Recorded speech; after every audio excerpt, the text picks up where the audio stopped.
திருவருட்பிரகாச வள்ளலார் திருவருட்பா அருட்பெரும் ஜோதி அகவல் எண் 44.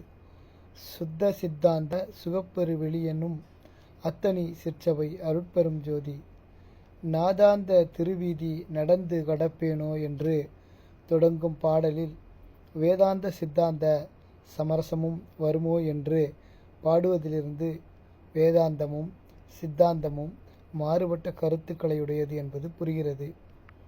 சித்தாந்தத்தின் உண்மையை உணர்ந்து கொண்டதால் ஏற்படும் சுகமாகிய பெருவெளி என்பது ஒப்பற்ற சிற்சபையே ஆகும்.